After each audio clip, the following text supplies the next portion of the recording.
This video covers scene changes using the save system. The save system needs to be aware of scene changes so it can record saver data before leaving the outgoing scene and apply saver data after entering the new scene. As a side note, the save system also fully supports additively loaded scenes. See the save system class's scripting reference for details. There are 3 general ways to change scenes using the save system. In C# code or the equivalent visual scripting system action, using the load level sequencer command, or using a scene portal. If for some reason you can't use any of these ways, see the how-to link in the video's description for instructions on how to tie the save system into your own scene changing code. First, let's set up a script to change from our test scene to demo scene 2.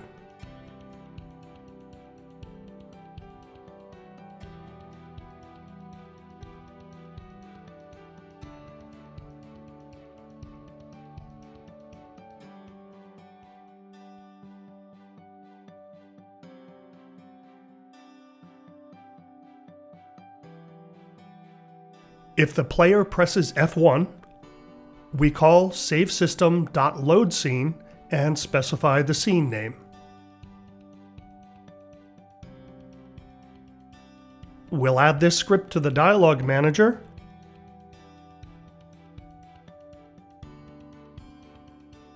and make sure that demo scene 2 is in build settings so that it can be loaded. And let's test this out. When we press F1, the save system loads demo scene 2. Since we haven't specified a spawn point, the player appears in the position where it was placed in the scene at design time. Recall that the player's position saver has a Use Player Spawn Point checkbox. This is ticked in demo scene 2. As a test, let's have the player spawn in the center of the room. Create an empty game object named SpawnPoint2.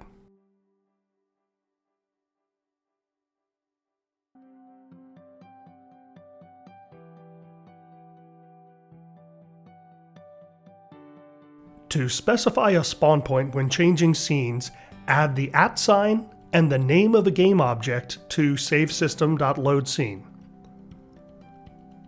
Now let's test it.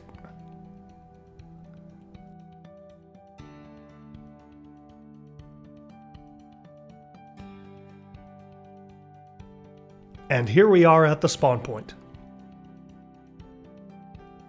The load level sequencer command provides another way to change scenes. I'll add private heart to the scene so that we can start a conversation.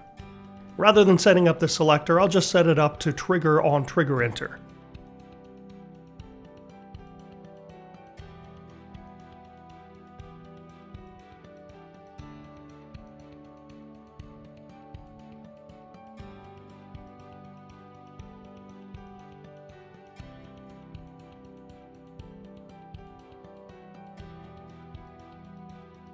In this conversation, Private Heart will ask if you want to go to demo scene 2.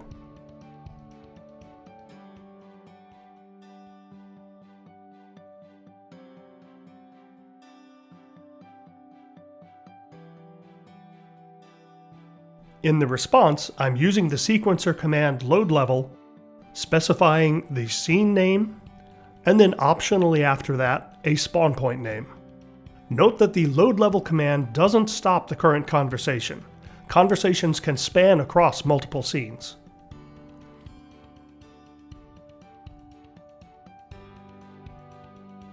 So let's test this out.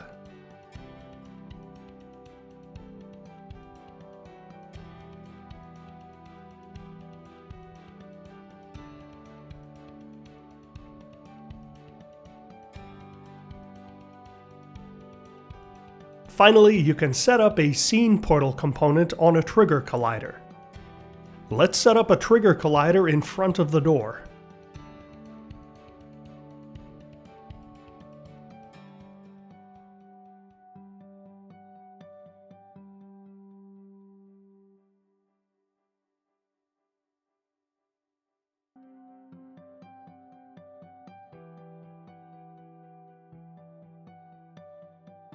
Then add a scene portal component and specify the scene and optional spawn point.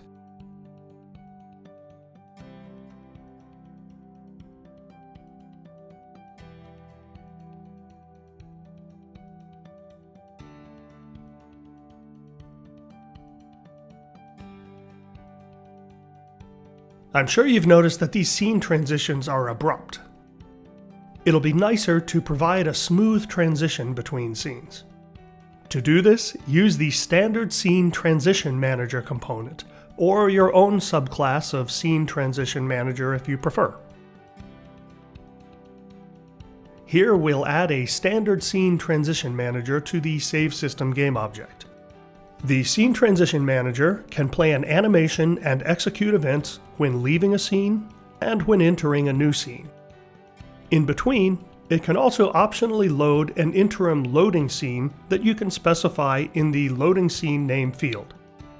For now, we'll just add a UI canvas that fades to black and fades out of black.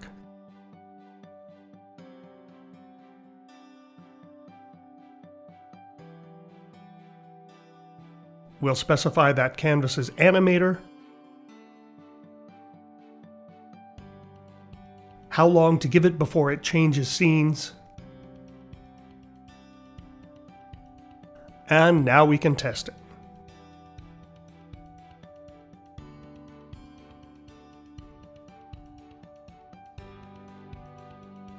If you don't want to do all of this setup yourself, you can download the Save System Prefabs package from the Dialog System Extras page.